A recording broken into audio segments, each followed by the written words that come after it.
Now, there's something that you come across more often than anything else, isn't that right, Ian? That is true, yes. I would say in all the years that I've worked as a therapist, by far, interestingly, the most common problem is what would be technically referred to as passivity or passive, the opposite of assertive, in other words, where people just tolerate and tolerate more and more and more, and they don't speak their mind, and they don't really say how they feel. And if because they're too shy to speak out, it's usually too nervous that they might upset somebody. Absolutely, but at the end of the day, it's based around an awful fear of confrontation and what might happen if things get confrontational, and then that is kind of like an end of the world scenario. So by far the most popular thing for men and women of all ages, from 18 to 85, is being passive. If the sign says don't walk on the grass, they won't walk on the grass. You know, my boss tells me that I've done this wrong. I don't think I have. We'll just have a quiet word. But you just tell your boss you disagree. Absolutely not. Big problem with that is people tend to just keep going until their buckets are absolutely overflowing, and then something minor causes a kaboom, and there's an explosion over a light bulb that's blown or something. You can only take so much before. You can only take so much, absolutely. But I think, yeah, by far that's what I've seen. Again, 20 years experience, so it's a good period of time to base something on.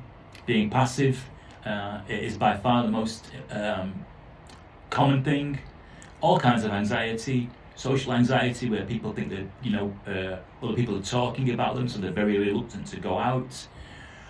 Panic is very common, where people say, I feel trapped.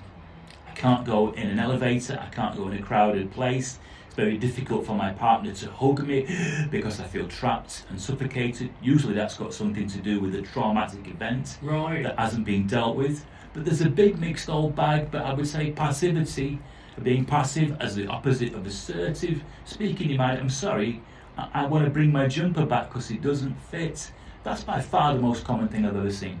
So people that are assertive, or maybe give the impression that they are assertive, is it safe to say that they are not the type to hypothesize? They're not the type to think about what might happen if I say this, if I confront my boss with this problem? Yeah. Is that safe to say that is that why they do it better? They get along better because they don't imagine this scenario, which will probably never happen. I would say so, Dylan. Stop them from doing it. Yeah, it would go in a different direction.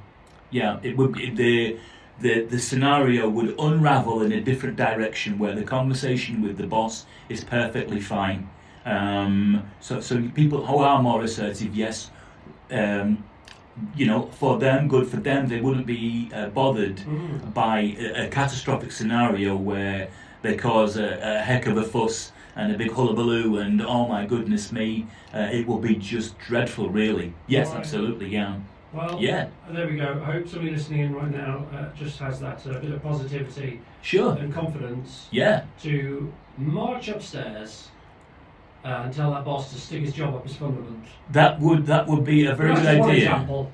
Well, I would actively say something like that in an appointment. I would say something quite provocative. Yeah. And tell them to, you know what. Yeah. But passivity, yes, is by far the most common thing. Right. Yeah. Okay.